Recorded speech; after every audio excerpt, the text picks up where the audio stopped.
Hello everyone, welcome back to my channel. I hope তোমরা সকলে ভালো আছো। আমিও অনেক অনেক ভালো আছি। তোমার দাদাভাইও খুব ভালো আছে। তো আগের ভিডিওতে তো আমি দেখিয়েছি যে সন্ধ্যাবেলায় আমরা সন্ধ্যা আরতি দেখতে এসেছিলাম। তারপর সন্ধ্যা আরতি দেখার পর একটু ঘোরার পর তারপর এই দেখো আমি দোকানে গেছি গোপী ড্রেস কিনতে। তো সোনার জন্য গোপী ড্রেস কেনা হচ্ছে, আমার জন্য এখনই দেখা হবে। তো আমার আর ভিডিওটা করা হয়নি। আমিও একটা গোপী ড্রেস নিয়েছি, চলো তোমাদেরকে দেখাচ্ছি। তো ওখান থেকে তারপর আমরা 9:30টার দিকে রুমে ফিরে তারপর ঘুমিয়ে পড়ি। তারপরের দিন সকালবেলা উঠে স্নান টান সেরে তারপর এখন আমি রেডি হব। তো দেখো এই হলো আমার কপি ড্রেস। আমি সব আলাদা আলাদা কিনেছি। এই দেখো এটা আলাদা মিডি আমার ভালো লেগেছে, মানে নিচেরটা আর কি। তারপর উপরে একটা ব্লাউজ কিনেছি এক্সট্রা করে হোয়াইট কালারে, আর একটা ব্লু কালারের একটা ওড়না নিয়েছি। তো তিনটা ভালোই ম্যাচ হয়েছে। তো চলো দেখো আমাকে কেমন লাগছে। আমি রেডি হয়ে গেছি। কেমন লাগছে আমাকে? কেমন লাগছে বলো? ভালো, খুব ভালো লাগছে। একদম গোপী গোপী গোপী গোপী ড্রেস পরে গোপী। তো আমরা ফাইনালি রেডি ফেডি হয়ে বেরিয়ে পড়েছি। তো আমি দেখেছি তো পড়েছি, সেজেছি। তো কেমন লেগেছে আমাকে কিন্তু অবশ্যই জানাবে কিন্তু তোমরা। তো আমরা তো এসছি টোটো করে লঞ্চ ঘাটের এখানে, কিন্তু এসে তো আমাদের চক্ষু চড়ক গাছ হয়ে গেছে। এত পরিমাণ ভিড়, এত লোকজন, বাপরে! আমরা না হলেও এখানে 10 মিনিটের মতো দাঁড়িয়েছিলাম, কমই বলেছি, আরও বেশি হয়তো দাঁড়িয়েছিলাম। আর এত গরমের মধ্যে আমি তো পুরো একদম ঘেমে ঠেমে একদম একাকার অবস্থা। আর তখন তো গরমটা খুব বেশি ছিল না। এবার এদিক দিয়ে একটা বাচ্চা, মানে একটা ছোট্ট বেবিকে নিয়ে গেছিলো ওর বাবা, আর কি কাঁদছিল বেবিটা এত গরমের মধ্যে, গাজাগাজি ঠাসাঠাসি, তার জন্য মানে কাঁদছিল। আমার দেখে খুব খারাপ লাগছিল গো। যাই হোক, আমরা আস্তে আস্তে করে চেপে আমরা চলে যাচ্ছি লঞ্চ ঘাটের দিকে। আর ওই দিক দিয়ে দেখো নৌকো ছেড়ে দিয়েছে। নৌকাতে দেখো মানে শুধু মানুষের মাথা দেখা যাচ্ছে, মানে পা রাখারও জায়গা নেই, এরকম অবস্থা, মানে এত পরিমাণ ভিড়।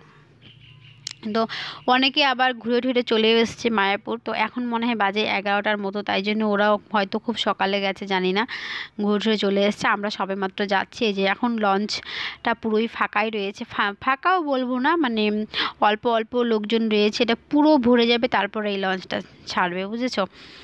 তো তোমাদেরকে তো আমি আগেই বলেছি আমি এর আগে কখনো লঞ্চে উঠিনি। তো আগের দিন উঠেছি সন্ধেবেলায়, আর এর সেকেন্ড টাইম উঠছি, মানে খুব ভালো লাগছে। আর এত গঙ্গা যাত্রী পড়ে গেছে লঞ্চ ছাড়ার পর। আমি দেখো আমরা এখন মানে মাছ চলে এসেছি, যেখানে যে গঙ্গা আর যমুনার মিলনস্থল রয়েছে, সেই জায়গাটায় চলে এসেছি। হ্যাঁ, আজকে তোমরা পরিষ্কার করে দেখতে পারো, কাল যেহেতু ভালো করে দেখতে পারো তোমাদের জন্য আবার দেখো একটু মিলছে সাদা, গঙ্গা জল সাদাই মিলছে, আমি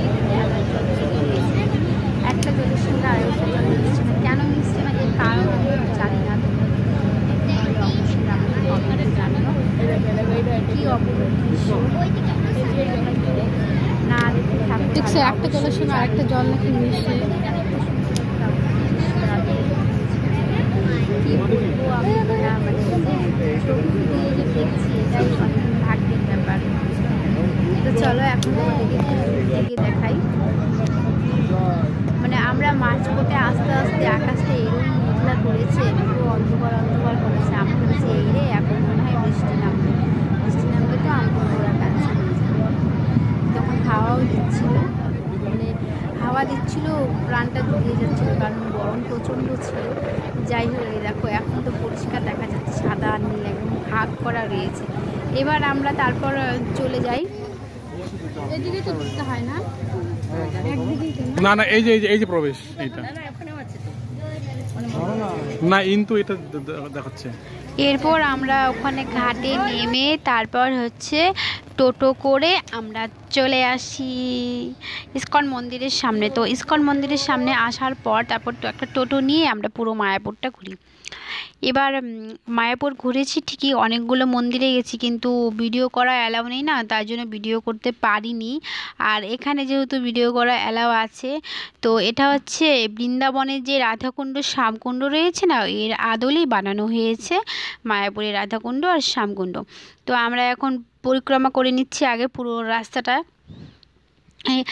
কি বলো তো, এখানে না অনেক কাঠবিড়ালি, কত কাঠবিড়ালি দেখেছি আমরা। আর মানে ভিডিওতে এতটা ভালো লাগছিল না, কিন্তু ওখানে খুব ভালো লাগছিল, মনে হচ্ছিল কি ওখানে বসে থাকি, অনেকক্ষণ বসে বসে গল্প করি। তো এই যে দেখতে পাচ্ছ ডান দিকে পুকুরটা রয়েছে, এটা হচ্ছে রাধাকুণ্ড, রাধাকুণ্ড রয়েছে।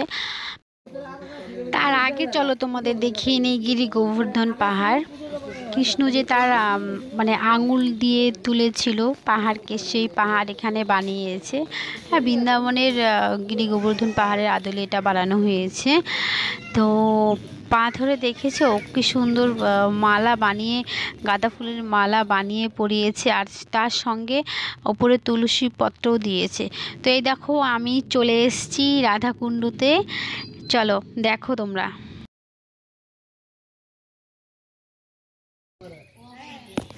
ছোট মাছ দেখো, ছোট মাছ দেখো।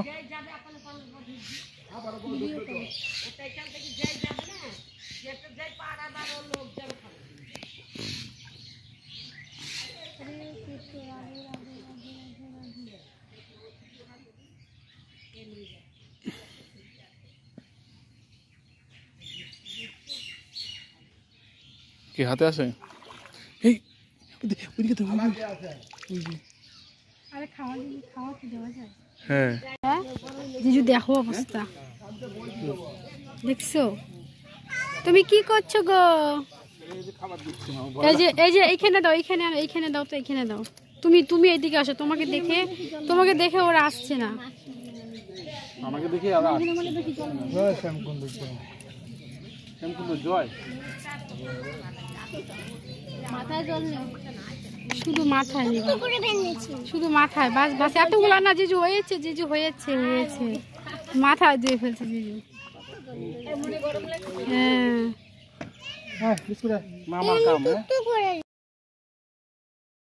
তো আমাদের সব মন্দির ঘোরা কমপ্লিট হয়ে গেছে, আমরা 4টার মধ্যে চলে এসেছি আবার ইসকন মন্দিরের সামনে। তো এবার আমরা ইসকন মন্দিরের সামনে যে রাস্তাটি রয়েছে না, ওই রাস্তা ধরে আমরা এখন চলে যাব প্রসাদ খেতে। তো আমরা এখন চলছি প্রসাদ খাওয়ার উদ্দেশ্যে। তো চলো যাই। তো কোনো দিন তো আগে যাইনি, বলতেও পারছি না ঠিক কতটা দূরে। তো কেউ একজন বলেছে যে সোজা চলে যেতে, সোজা গেলেই আমরা দেখতে পারবো। তো ওখান থেকে টিকিট কেটে নিয়েছি, টিকিট কেটে নিয়ে আমরা এই যে যাচ্ছি প্রসাদ খাওয়ার উদ্দেশ্যে। তো দেখো কি সুন্দর দেখা যাচ্ছে, সবাই কেউ আসছে কেউ যাচ্ছে লোকজন। তো ফাইনালি আমরা প্রসাদ খেতে চলে এসেছি, দেখো কত লোকজন বসেছে। আর আমি এই যে বড় বড় বালতির মতো রয়েছে না, চাকা রয়েছে যে নিচে, এগুলো তো আমি ফোনের রিলসে অনেক দেখেছি, যে বালতিটাকে একদম জোরে করে দৌড়ে নিয়ে যায় এই পাশ আর ওই পাশ। আমি অনেক রিলস দেখেছি, ভিডিও দেখেছি, বাট সামনাসামনি কোনো দিন দেখিনি। তো আমার খুব ইচ্ছে ছিল প্রসাদ খেতে বসার সময় এখানে এই জিনিসটা দেখার। তো আমি দেখেছি, দেখে আমার খুবই ভালো লেগেছে। এখানকার যে প্রভুজিরা রয়েছে, এরা যে খাওয়া দিচ্ছিল, মানে ওরা এতটাই এক্সপার্ট হয়ে গেছিলো খাওয়া দিতে, মানে কি বলবো, মানে পুরো এক্সপার্ট। আর কি বলবো তোমাদের, খিচুড়ি প্রসাদটা এত টেস্টি হয়েছে বলার মতো না। কিন্তু একটাই দুঃখ, প্রচণ্ড গরম ছিল। এই গরমের মধ্যে ভালো করে খেতে, এই যে দেখো দৌড়টা দিল, এইটা দেখার অপেক্ষায় আমি ছিলাম এতক্ষণ ধরে যে কখন একটু দুধ দিবে। তো আমি সাকসেস, আমি দেখে নিয়েছি। তো দেখো এই পাশেও এখন ভর্তি হয়ে গেছে। তো খিচুড়ির প্রসাদটা যে দিয়েছে না, আমার এত ভালো লেগেছে, কিন্তু ওই তো বললামই তো গরমের জন্য খেতে পাইনি, কিন্তু খেয়েছি ভালোই, সব কিছুই ভালো হয়েছে। অন্ন দিয়েছে, তারপরে অন্নর সঙ্গে একটা নিরামিষ ঘন্ট দিয়েছে সব কিছু দিয়ে, তারপরে পনির সবজি দিয়েছে, নিরামিষ একটা ঘন্ট দিয়েছে, এটাও ভালো হয়েছে। তারপরে পনির সবজি, লাস্টে পায়েস দিয়েছে, মানে মোট কথা খুব ভালো হয়েছে খাবার। এবার আমরা খাওয়া দাওয়া করে আবার চলে এসেছি এই যে ইস্কন মন্দিরের সামনে। এখানে এসে আমরা এখন ছবি উঠেছি, ভিডিও করেছি, করে হরে ঠুরে কৃষ্ণ। তারপর আবার চলে এসেছি রুমের দিকে। তো চলো ভিডিওটা এই পর্যন্তই, ভালো লাগলে লাইক কমেন্ট শেয়ার করে দিও। টাটা।